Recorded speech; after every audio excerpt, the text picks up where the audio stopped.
the combined launch month sales of every other Spider-Man game since the NPD first started tracking retail sales in 1995. Damn. So yeah, they did good with Spider-Man. Yeah, would say so.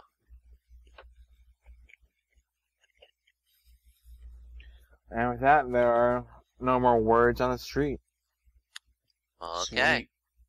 So, earlier this week, the first DLC scenario for Spider-Man PS4 dropped. It is called The Heist.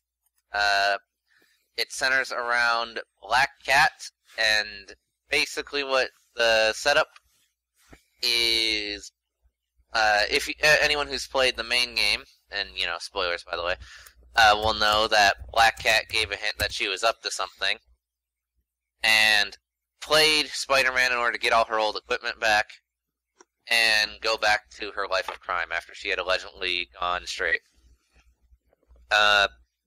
In this scenario, we find out why she returned to her life of crime. And as such, Spider-Man's internal struggle with her therein. So, now, it's going to be kind of weird reviewing this, because this is not, let's put it this way.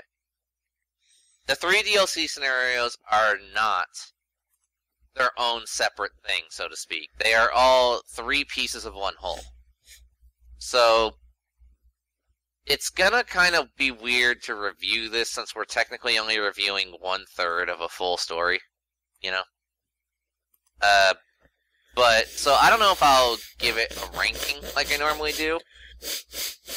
But if you want the short version of my thoughts, if you like Spider-Man PS4, there's really not a reason why you would be like, oh, this DLC is fucking bullshit.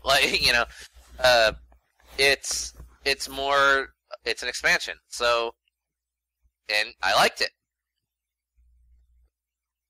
And I look forward to, the other 2 scenarios to finish out this entire scenario called The City That Never Sleeps. So, how about you, Troy? Yeah, I enjoyed this, this DLC as well. I mean, I knew it wasn't gonna be, very long. I finished it within, 3 hours of playing it. Yeah. But I mean, that's kind of expected, since, as if the other 2 DLC is also gonna be, 3 hours long, also that's 9 hours, and that's half the length of the original story of the game. Yeah. So, I wasn't upset with the story at all. I loved the side missions and stuff, and I'm sure we'll get more detail with that later. But overall, I thought it was a good story to go with after the main story ended. Yeah. So, with that, we now get into the more detailed spoilery stuff. You've been warned. So, one thing I want to address now before I forget. They changed Jameson's voice actor in this. Or if they didn't, he sounds really different to me. Now I don't know why the change. If it is a new guy, he doesn't do bad. But the other Jameson voice is way better to me,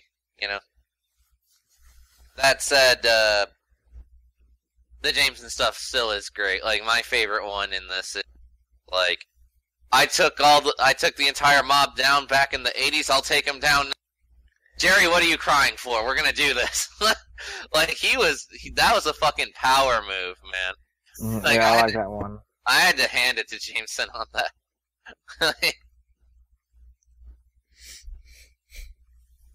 But, so I guess, with that, we should talk about moments we thought were especially notable. I want to say this too, real quick. Now, when doing this scenario, I don't know why I decided to do this, but I made it a point to wear a different suit every time I ran into Black Cat. Just to see how if that would change things at all, or if it would lead to something fun. The very first scene where you run into her was made fucking hilarious to me because of the fucking costume I chose. I chose the underwear outfit. And so, Black Cat's first line to Spider-Man is, "Hey there, you look good." And I laughed for like 5 minutes straight.